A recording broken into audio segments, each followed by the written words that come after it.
Welcome to the Better Than Rich Show with your hosts, Andrew Biggs and Mike Abramowitz. The Better Than Rich Show helps ambitious leaders who are on a mission to leave the world better than they found it, change their perspective on what's important, increase their income and impact, and systemize their life and business. If you've ever struggled with finding your purpose, have felt disconnected or distracted, or found yourself going through the motions, this show will remind you that what you do matters and will re-inspire you to chase your highest dreams. It's time for you to become better than rich. Welcome, everyone, to the Better Than Rich Show. I'm your host, Andrew Biggs, and I'm back with my co-host, Mike Abramowitz. Mike, how are you this morning? Feeling good. It's nice and dark and early here. I know, right? The number of podcasts that we are recording before the sun comes up, I don't know if it's a record. It's probably not, but I feel like we're doing a pretty good job of these early morning broadcasts. But yeah, man, whereabouts in the country are you at now? So right now I am in Savannah, Georgia. Nice. And you're traveling back from West Virginia? Yeah. So we had, my wife and I had a great time at the Greenbrier in West Virginia in White Sulphur Springs. Spent Thursday through Monday there, and then started driving back yesterday. So we did about 7 hours, got to Savannah, Georgia, got a nice king suite at the embassy, and then we'll finish the trek. So the big question here, do you like road trips or not? Like, do you like driving like 7 hours in a day or no? I don't mind driving. It's interesting. I feel like I could listen to podcasts, listen to audiobooks, or, if Lindsay's there, we just have conversation, or sometimes I get lost in thought. It's almost like calming sometimes. All right. I agree. I'm a big fan of the road trips. So awesome, man. Well, hey, today we're going to talk all about addiction. We kind of have a list of topics here I'm excited to explore, whether it's technology addiction or addiction in other things, and different strategies that people can have. There's certainly people who would espouse that you got to be addicted to something. Like, human beings are naturally addictive creatures. But before we dive into kind of the list of topics, let's talk a little bit about the origin of this topic coming up for us. Where's this coming from? Why are we talking about addiction this morning? Well, because I went on vacation, I totally indulged. I indulged into gluttony. I indulged into gambling. I indulged into, or I guess it would be the opposite of indulge. I don't know if that'd be divulge, but left my technology and social media. So I realized that it's very easy to settle into different behavioral patterns that if we allow ourselves to. So I went to, there was a little casino in the Greenbrier, and I went and got $500 cash. I was like, let me just play with $500. Lindsay had $20. She's not a gambler. I'm not really a gambler either, but I was like, I'm just, when in Rome, I'm going to go for it. So I took $500 cash out and went directly to the blackjack table, and I lost $250. It was $25 hands. So I lasted maybe 15 hands. So $250, boom, done. Right. And then another $250, and I never played craps before. So I was like, let me learn how to play craps. So I went to the table, no one was there. And the other 250 lasted me, I don't know, maybe 15 minutes. So I was out $500 in maybe 30 minutes, maybe 40 minutes. And she's playing the same $20 for maybe an hour or whatever. Mm-hmm. So I had a smile on my face the entire time. I was like, this is so fun. This is cool. This is enjoyable. And I was like, I'm going to go win it back. I could feel the feeling of the feelings of wanting to win this money back. So I was like, all right, I'll just come back tomorrow. So next day, get another $500 back, $500 cash out. So now I'm at $1,000 that I took out. I was like, I'm not going to spend more than $1,000, but just the feeling of the thrill of, then I tried roulette. I tried my roulette strategy that I learned in Vegas, and it was working. I made $100, and then I went up 200, then I was down 100, and then it was just kind of going back and forth. But I felt the feelings of what someone might feel if they were a habitual gambler. Like I allowed myself to just go for it and just say, oh, I have more money. I have more money. Like the feelings of I was up, I got, I had $400 is what I left with out of the 1,000. So I lost 600 for the weekend. And there was a piece of me that said, hey, you were willing to lose $1,000 anyway. Let's just take the 400 and bet it on black. Let's just see what happens. Or just go one hand for blackjack and just see what happens. Like there was this feeling that was coming over me. And I could see why someone would get addicted to that feeling of uncertainty or thrill or what's next, or maybe I could get it back. So that was one feeling that showed up for me for gambling. The second one was eating. I overindulged with pizza and ice cream and lots of food. I mean, I'm talking chocolates to fudge to stuff I normally wouldn't eat. And like that sugar addiction was so real. And carb. I mean, I would say I carb loaded this weekend for sure. And how easy it is to just not exercise and sleep in and just eat and gorge myself. And if it was comforting, like I was comfortable. I ate desserts and pastries and, all these little cookies and stuff, but I didn't care. I was like, hey, it's on vacation, but I could easily see how someone could turn vacation into lifestyle. Totally. Well, I really appreciate, where you're coming from. And I love the story and like the willingness to give us like the mechanisms that were going on in your brain as you are, sitting down at the blackjack table or going to the craps table or, playing roulette and watching these mechanisms at play. It's interesting that you bring up gambling because so much of, the way technology has been created these days really does mimic the gambler's rush, like the gambler's high, like always wanting to give someone another dopamine hit, like keeping them at the slot machine just long enough so they want to keep pressing the button, letting them win, every so often. And, it is an interesting feeling that I think a lot of people are actually kind of habituated to. I've spent a lot of time with people and, certainly not everybody, but I've definitely seen a lot of young people who they just can't put their phone down, man. Like they just simply can't go even 10 minutes, even 5 minutes without checking their phone, without checking social media, without posting something or commenting. And, sometimes it's, I'm here to deliver leadership and value, and this person can't put their phone down. And they're talking to people on the internet when they're paying for my time. I'm like, hey, you came all the way here to the middle of Arkansas to spend some time in the Ozarks with me. And, you're on your phone. What's the deal, right? Not only are you distracted, but you're paying money and you're losing out on it. So it's like that. It's so strong though. And when I pointed it out to this individual, they had no clue. There was not even a shred of awareness that this was a habit that was almost instinctual for them. So, just starting off with that awareness, right? For you to even be able to describe what was going on at the casino. And I also love the fact that like, you're like, yeah, I'm going to embrace it while I'm on vacation. Right. And also like, that chapter's done, like back to work. But, yeah, how can someone begin to, awareness is a big theme for us so far through 10 episodes. Talk to me about how someone can develop more of that awareness. Just any thoughts, practices, habits. What are your thoughts there?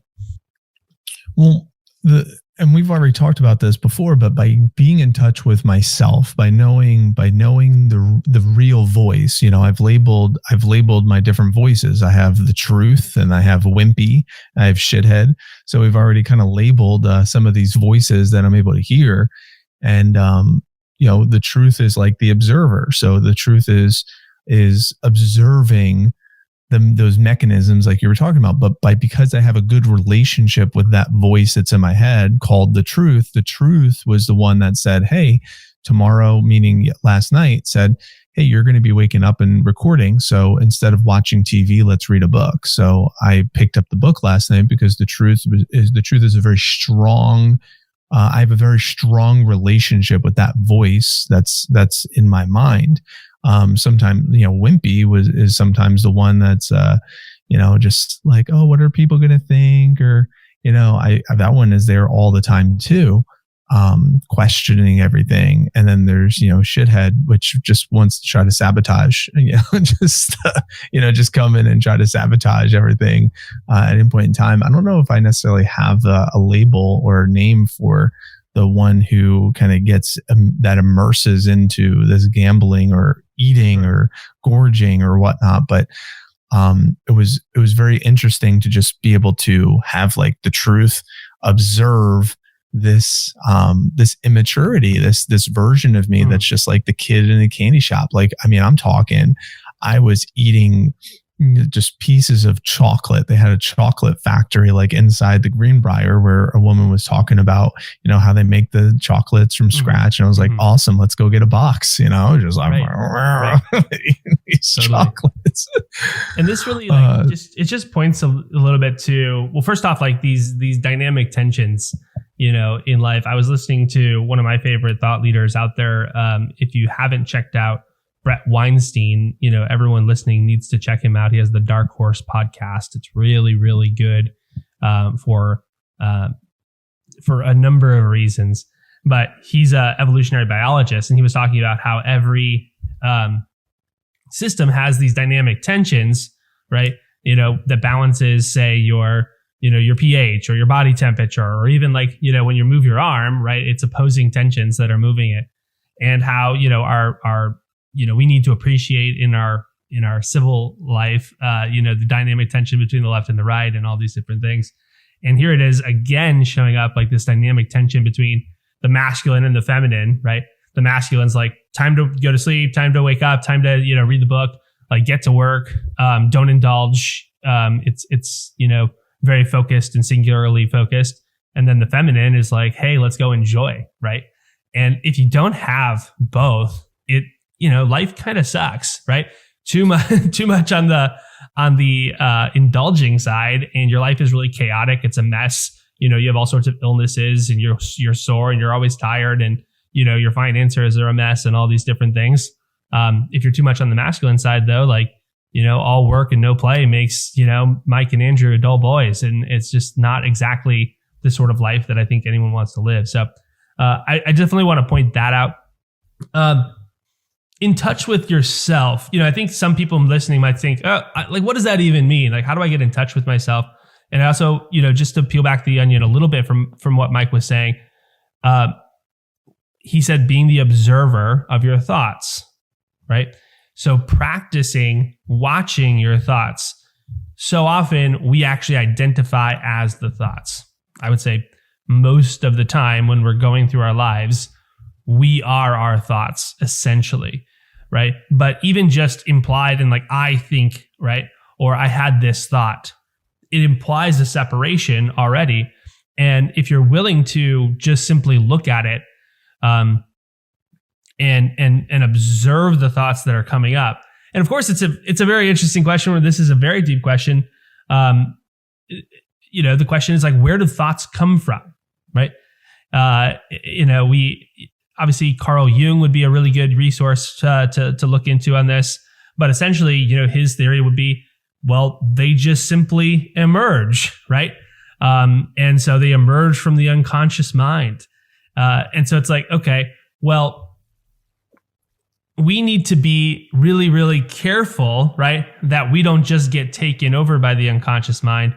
And next thing you know, we're actually slaves to our mind, rather than our minds being, we being the masters of the mind. So lots of really interesting things here in terms of awareness. Go ahead. Yeah. One of the things I was just reading, I don't even know what book it was, but it says, what's the brain designed to do? Some people say the brain is designed to learn. No. The brain is designed to survive, and it learns in order to survive.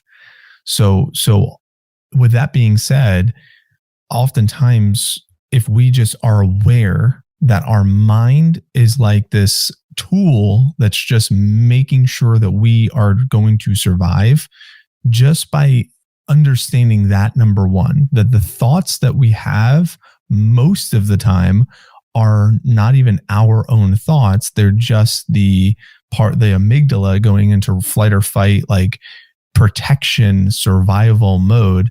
That's number one. The second thing is, if you ever catch yourself saying a sentence that says, I can't believe myself, or I can't believe I did that. I can't believe I did that. So it's like, I is the person that is observing, and it's like, can't believe I is the one who did the action. So which one is I? Which I is you? So just by catching yourself saying sentences like that, I was playing golf and I was saying things like, all right, we could do this. Let's do this. We got this. Who? It's just me versus me. So it's like, by just catching myself saying things like that, I'm like, okay, there's a couple voices in here. I got some roommates inside my head right now. And by just, again, being aware of that, it doesn't mean I'm crazy. It means I'm aware. Maybe I'm a little crazy, but it just means I'm aware that there are additional thoughts inside the mind. And just by understanding, like you said, Andrew, that we are not our thoughts, creating separation there peels back the curtain, or, says, okay, cool. Let me embrace this. Let me embrace this a little bit. And then I could honor it. I could be aware of it. I could disassociate from it. I can, open up a whole new paradigm of how I could approach my life. And I could separate from addictions. And then I could actually parent myself. Then I can actually, take responsibility for different things and not just say, oh, that's how I am. No. That's how some of those thoughts are, but that doesn't necessarily mean that's how the behaviors have to be. Right. And this is all in the effort of, increasing your sovereignty. Like, how much power do you have over your choices in life? And obviously addiction is a complete loss of sovereignty, right? You have no choice but to obey the addiction, to obey, the command of the addiction. And so obviously that's not a great way to live. Quite literally, you are a slave to your addiction. So, and also understanding the mechanisms that are really, really strong, especially with how these things are being intentionally created to kind of hijack, right, the reward system of the brain. We were talking a little bit offline about the social dilemma. Obviously, it's a little bit of a hot topic, in general right now, with people kind of watching it, learning, kind of having the scales fall from their eyes in terms of how social media is impacting the world, how it's impacting mental health, how it's impacting the family, all of these different things. You had a little bit of an interesting take that I thought was unique compared to many. So what was your take on the social dilemma, and, your thoughts about how these tech companies are using technology to, in some ways, create addictions? Talk to me a little bit. What's coming up for you on that? So I want to first say that I did enjoy the documentary, and I thought it was well done. And I believe wholeheartedly that that especially Gen Zers have been dealt a tough hand because of technology. Like, I don't know how I would have fared being who I was with this era of social media. Like, I don't know how I would have done that, being bullied and just like all of that. Like, you can't leave it behind. You get in a fight and you lose a fist fight. And there was a few of those I had in my day. It's not just, it doesn't leave the next day. It's not like, oh, next day in middle school, everyone forgot about it. It's like, no, it has 1 million views on YouTube. And it's like, you can't leave behind, the stuff that that in our age, we were able to just leave behind. So there is a definite challenge there, especially for a lot of young people, to make sure that the reputation is strong and make sure that they have this facade that's, there. So I 100% agree with that. The part that I didn't agree with the documentary that I think everyone else might have missed was it almost gave us permission to not take responsibility for our own actions. It's saying that, like, there was one scene in the movie, I guess we could call it, where the little girl breaks open the plastic container with her cell phone so she can go get the cell phone.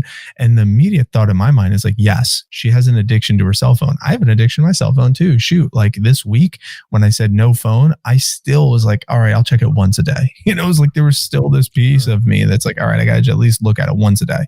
You know, so it's better than, 200, but it's there was that piece of me. But that is not the little girl's responsibility. I mean, this girl is 12 years old? That is a parent responsibility. So if I'm watching this, I'm thinking, yes, there is this strong addiction of the girl, and then she like feels awkward about her ears and stuff. That is mom's responsibility. That is dad's responsibility to parent that kid and not point fingers and say, oh, this big social media company, this big tech company, these ads are controlling the mind of my kid. No. You need to take responsibility for parenting your kid. That's the first thing that showed up for me. The second thing that showed up for me is understanding business. I mean, these tech companies and the social media companies, it's supply and demand. I mean, their job is to create problems and solve problems. And we're using their platforms. In most cases, are free.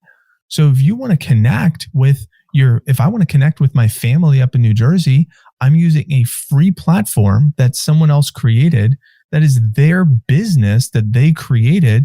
And if they want to use that and I'm using their service and they want to use that to sell me stuff, that's their absolute right to do. And it's just like if I'm entering a store and they have certain restrictions or policies in that store, well, that's their right as an independent business owner to choose how they want to operate their business. So I feel that, yes, could there be a social responsibility of these companies to make sure that they're doing legit work and help make our society better? Of course, there could be a social responsibility there. There should be a moral compass there. But I do believe that we need to take responsibility and parent ourselves and not say, oh, they're supposed to, take care of us. They're supposed to make sure that I'm believing a certain thing or I don't know. I think it gave too much permission to the average person that's watching it to say, that's why I do this stuff. Oh, it's not even my fault. It's not even me. It's not my kid. It's not, and it just gives us a chance to escape the responsibility there. That's how I received it. I even talked about this, by the way, Andrew, openly, because I feel like I had a few conversations and I had a few people say, oh, I didn't really think of it in those terms. And I'm like, great. So I don't know if I really want to talk about this openly because I might get ridiculed for thinking differently or something. So I was like, that was Wimpy.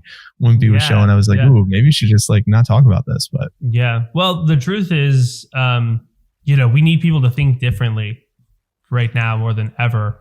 I think that a lot of people do kind of succumb to just standard operating procedure. You're given a list of beliefs and it's like, hey, here's the dogma of the day. Like, this is what you have to believe. You have to believe that big tech is out to get you. You have to believe that you're not responsible. You're a victim. You're oppressed.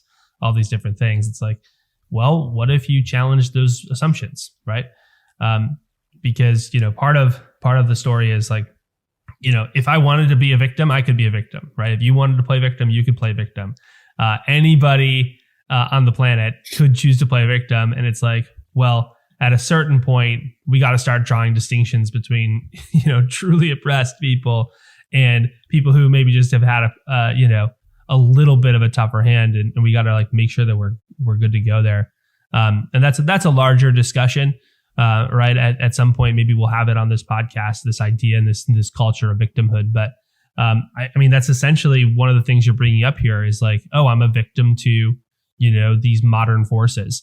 And the deck is stacked against me. And it's like, well, yeah, the deck is kind of stacked against you.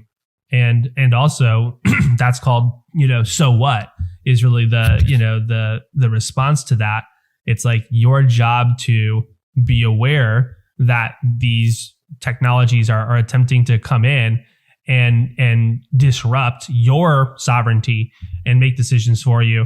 And then, it's your job to respond appropriately. If that means, going off social media, cold turkey, completely, then do that. If it's some sort of middle approach, great. If it's taking, strategic breaks like Mike did, I've seen a lot of people say, hey, I'm taking 10 days off. I'm taking 15 days off. I'm taking a month off. I think that's really, really cool. In fact, Mike Dowd in the chat right now just said, hey, I took a 2-week break and it was crazy how much free time I had, right? It's like, yes, that's what we're talking about. It's like, got done important stuff. Like, read a book, like practice the guitar, like all of these things that you could do, what you could learn, where you could travel, who you could spend time with, conversations you could have that you're missing out on, is what the opportunity cost of being addicted to these technologies really is.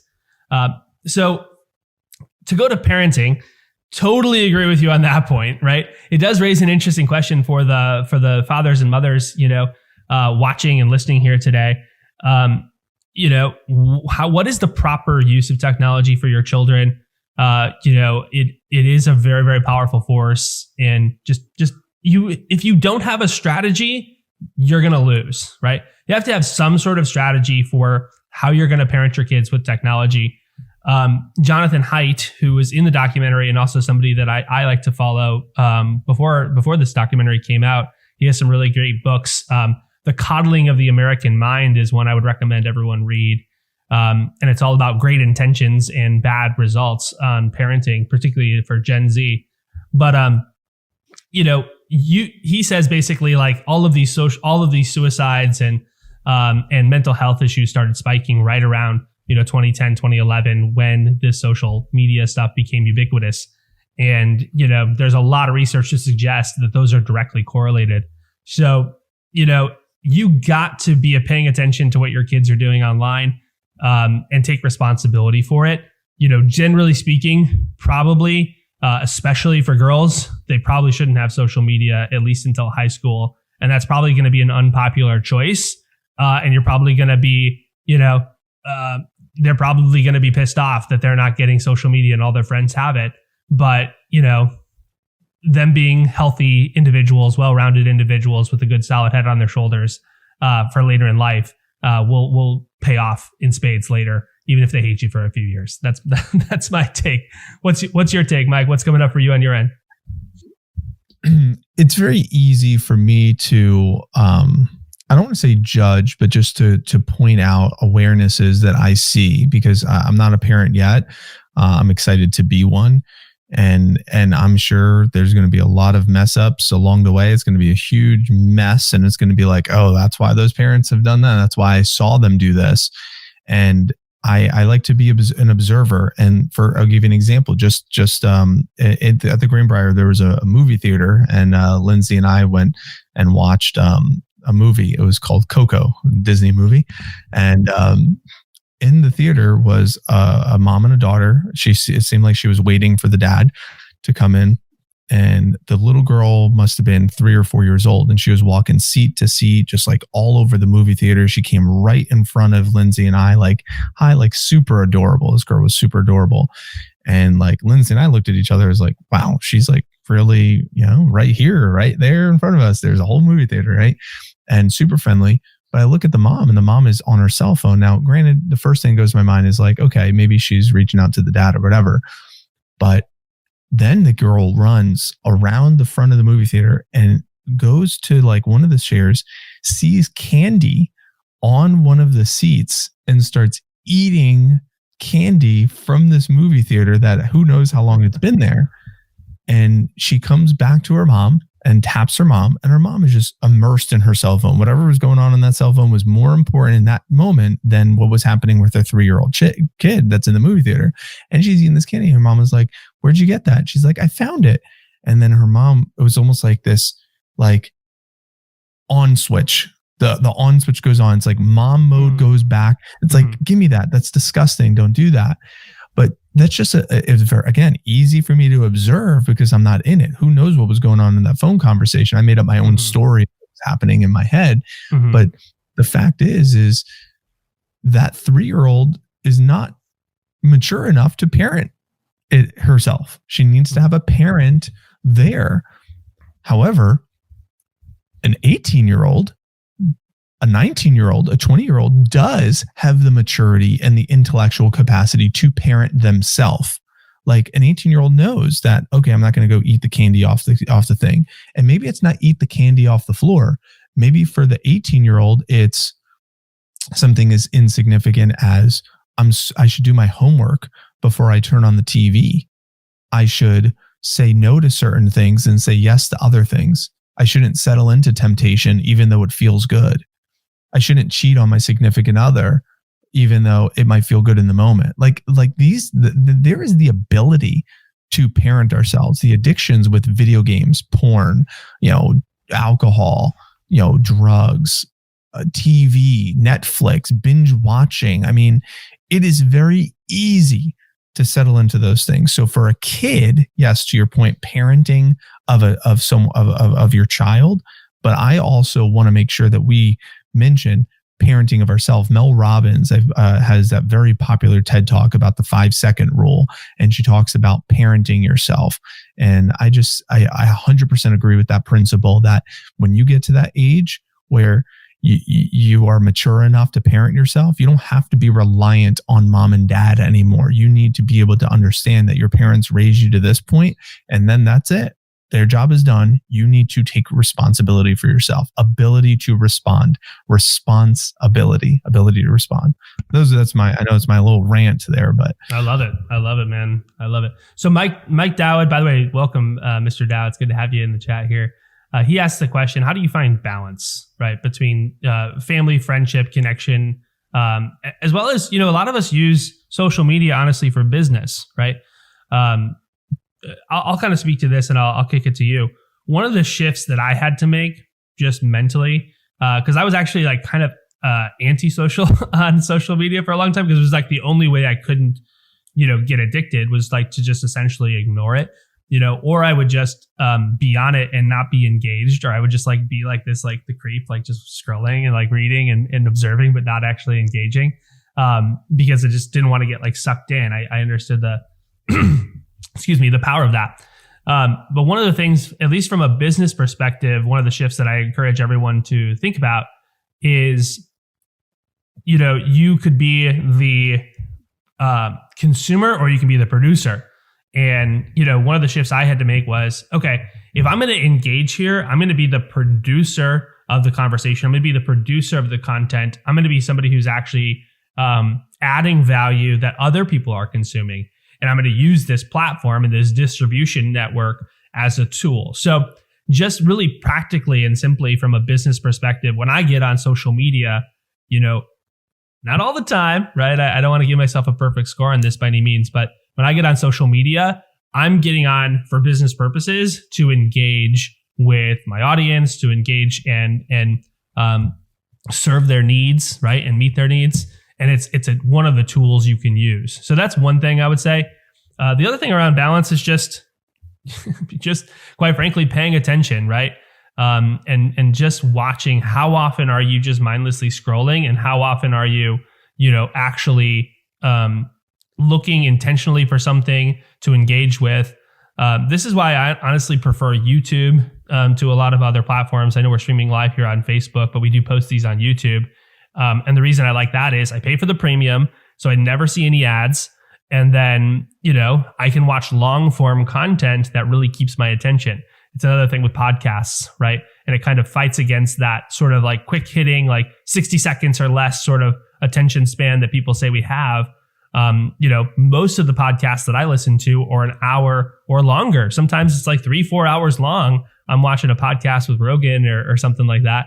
And it trains your attention in a different way. And even though it's still social media. So I don't know if I have all the answers, Mike, Mr. Dowd here in the chat, but we're trying to figure it out here. Mike, what are your thoughts? Yeah, I agree 100% with what you said, which is be the producer. I like what you said, the producer versus the consumer. I never thought of it in those terms, but that is how I approach or attempt to approach social media, where it's like, usually, not all the time, but usually when I'll go in there, like you said, I don't give myself a perfect score because I don't either. But usually when I go on there, it's to post something versus to go receive something. So, so it's to go put out some sort of content, or, check and see how some of the content I've already put out is faring. And then if I feel like I need to engage, then it's go and like and comment and stuff, just to kind of play the algorithm. Now, in the process of liking and commenting or whatever, that's where the vortex can kind of suck me in a little bit. But a couple of boundaries that I created for myself is I will not look at social media before I start my day. So during my morning routine, I absolutely refuse.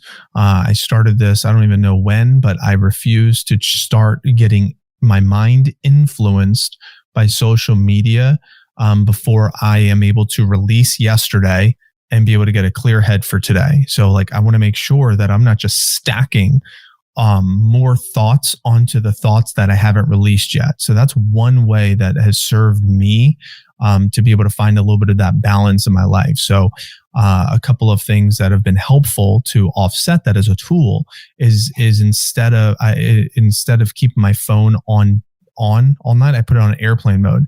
So therefore I have no notifications on my phone. So I have no notifications and I have my phone on airplane mode. So when I wake up in the morning, there's no temptation because I don't see any notifications at all. So the first thing I look at on my phone, it's in airplane mode. So I shut the alarm off. Then I'll be able to, I'll go to my phone. And I always use my phone. I have it because I have my affirmations on my phone. So I have on my Excel spreadsheet, Google Sheets, but it's downloaded to my phone. So instead of you going online where I would have to, then I have access to social media, I go to Google Sheets, it's downloaded on my phone, and it has all my affirmations on there, and it has all my goals on there. And it has my, like my 5-year goals, my 30-day goals, my 1-year goals, my everyday goals, along with my core values and my purpose statements for this year. So I've been doing that for a couple of years now, and I just look at that. So that's the first thing I'm looking at. So if I look at my phone, I'm looking at my affirmations, I'm looking at my goals, I'm looking at my core values, my purpose statement, and just getting that in my mind first. Then of course I'll typically, I know we talked about this on like morning routines and whatnot. It's just like stillness, just sit with myself for just a little bit, see where my thoughts are at, just kind of feel where my breath is. Is it shallow? Is it deep? Am I tired? Am I fatigued? Like, just seeing where I'm at. Okay. So I'll feed my mind a little bit, give myself a little space to kind of check in. And then sometimes I'll go to my planner. Sometimes I'll go to my journal. Sometimes I'll go to, I'll use my WhatsApp, but specifically that's business, just to see, just to check in with my staff, but more so to communicate. It's an outgoing communication that needs to be sent out. And then after I'm done with that, then I'll go check in social media after I feel like I've already set my day. So I'll make sure. I think the mornings are really critical, and same thing with the evenings. I typically will not allow myself to look at that social media right before bed, because then it influences my mind at nighttime, and it doesn't really sit well. So again, I try to create those boundaries in the morning, try to create those boundaries in the evening, and then like throughout the day. Kind of like what you said, if I'm scrolling or like, in that vortex, it's just being aware. If you're not aware, it's the habitual addiction. But if you're aware, it's like, can I interrupt this pattern right now? Is this serving me? Is this aligned with my goals? Is this helping or hurting? And just like, if I'm aware, then I could interrupt the pattern. If I'm not aware, well, I'm heavily habitual into the addiction and I'm not aware, so I can't do anything about it. But if I'm aware, I can choose consciously a different path. I could choose a different direction. I could choose to put my phone away. And to Mike Dowd's point, it's like, how do you find that balance? Especially if you're with a partner who's also addicted to their social media or addicted to their phone.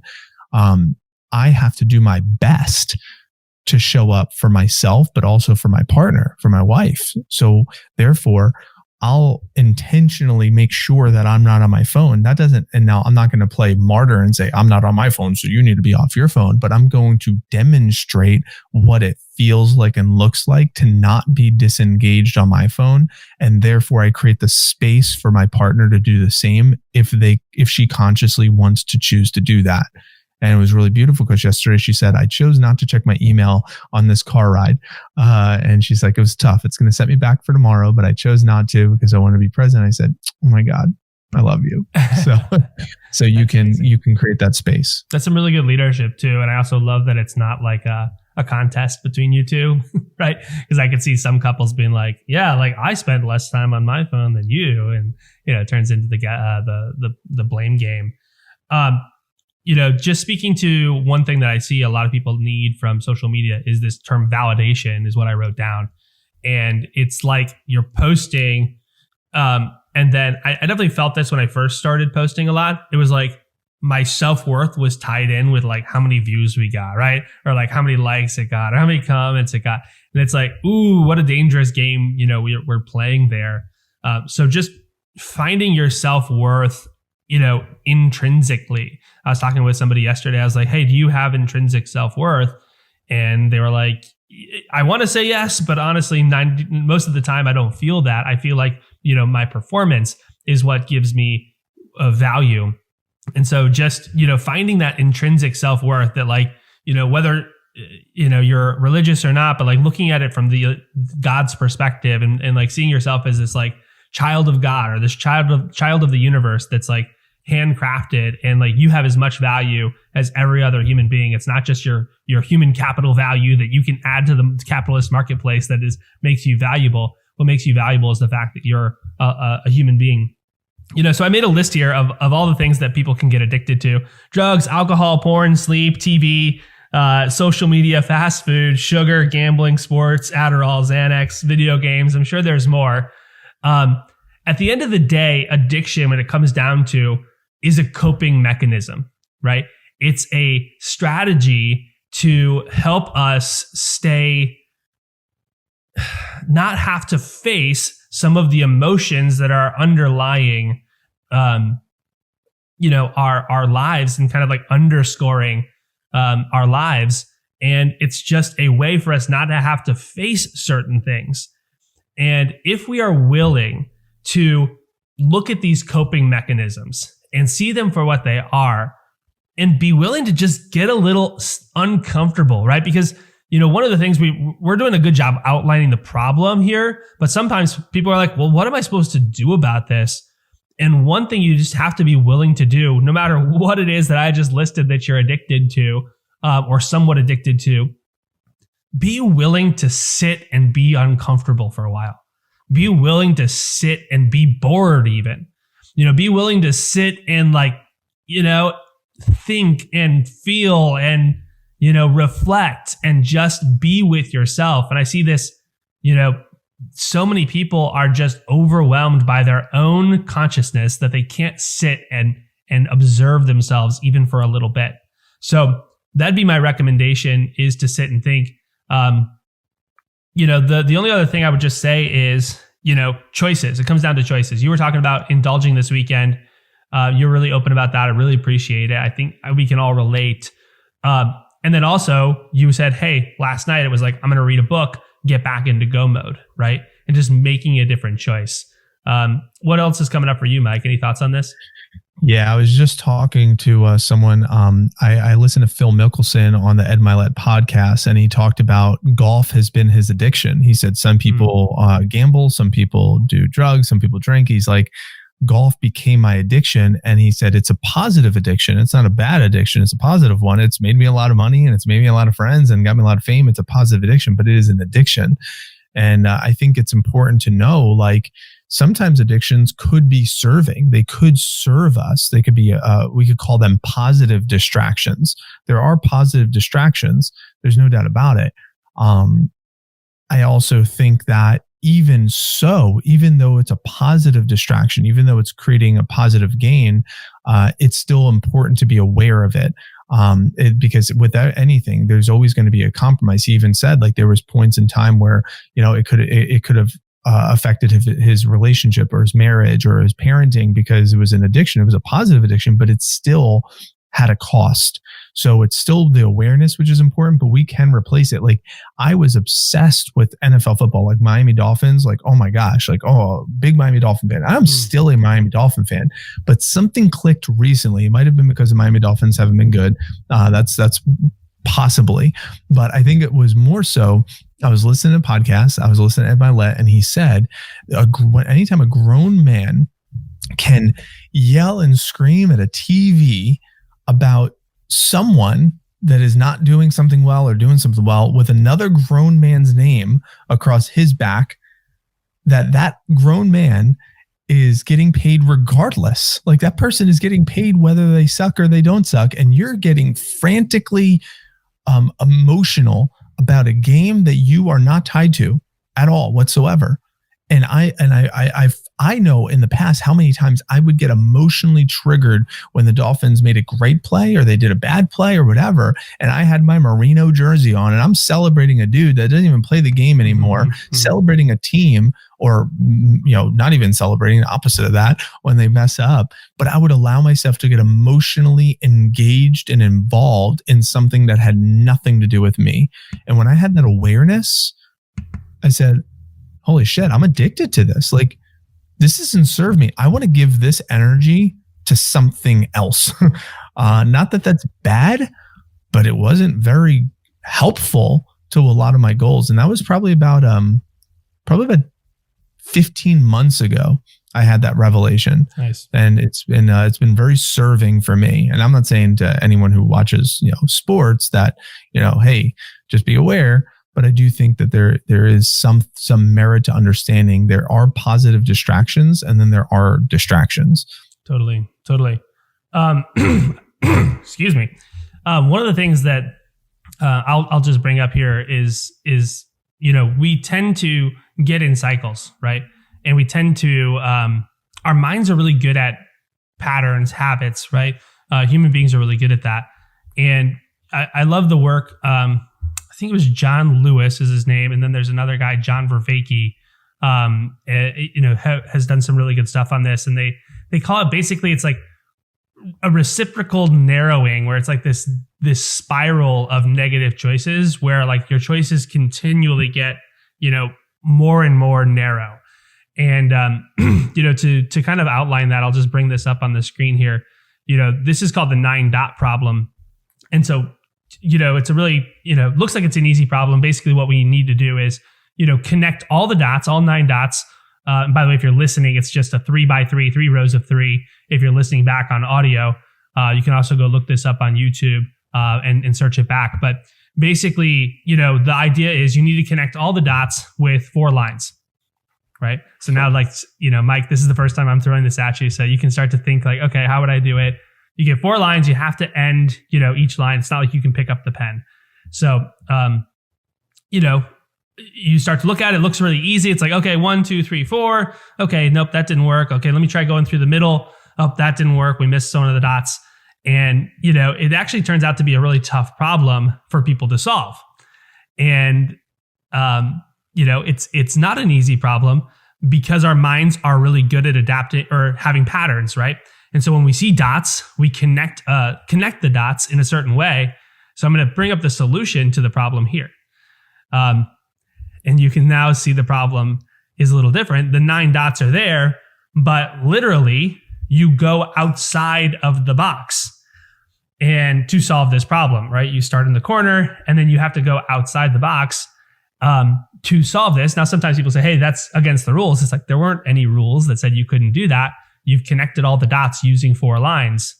But our minds have a very hard time thinking outside the box, especially when we see a pattern, right? And so a lot of times when we're addicted to something, what we need to do is just make a different choice, right? Instead of pouring yourself a drink tonight, what if you just went on a walk? Instead of picking up the phone, what if you picked up a book? Instead of, ordering the burger, what if you ordered the salad? I know this sounds really simple, but it's just one choice, one intentional choice that oftentimes can break that pattern and start to create a new one that can turn into that positive, addiction that Mike is talking about. So thinking outside the box, breaking the pattern, and basically what that creates, what the research finds is that it creates this reciprocal widening of choices and like this options, right? It creates choice sovereignty where you can really choose the life you want to live, and it turns into a positive spiral. So Mike, any thoughts on this? And then I know we got to start heading for the exit. So any final thoughts before we depart for the day? Yeah, I love what you just said, that you make the choice and those choices will end up becoming patterns. And those patterns, what happens, that's where self-confidence comes from. When you can create self-confidence in your own ability to respond and to be able to parent yourself. And that's where it comes from, is those small little incremental choices. So I would suggest position yourself to win. So if we know podcasts could feed our minds more so than music, then make an agreement with yourself. I won't listen to music until I listen to 10 minutes of podcasts. If you know books feed your mind more so than TV, then it's like surround your house with books and you can't turn on the TV until you read 5 pages from a book. And you just set yourself up to win. If you know there are certain apps on your phone that serve you and others that don't, then it's like, I can't open that Facebook app until I open up the gratitude app. Or Breakthrough University with Tony Robbins or whatever it might be. It's like you just make agreements with yourself and position yourself to make those choices. Like, for example, with the food, it's like, if you really want that burger, it's like, I'll eat the burger, but I'm going to eat the salad first. And if I still want the burger after I eat the salad, because I know the salad's going to serve my body a little bit better, and I still want the burger, I'm still going to eat the burger. But I'm just going to eat the salad first. I still might open up Facebook, but I'm going to open up Gratitude app first. I still might watch TV, but I'm going to read the book first. I still might listen to music, but I'm going to listen to podcasts first. And at least position yourself to win with those small conscious choices would be my suggestion. Awesome. We got some really good stuff here today. I hope everyone has enjoyed it. Thank you so much for joining. I will let you guys go. And remember on your journey to becoming better than rich, to leave today better than you found it. We'll see you tomorrow. Bye.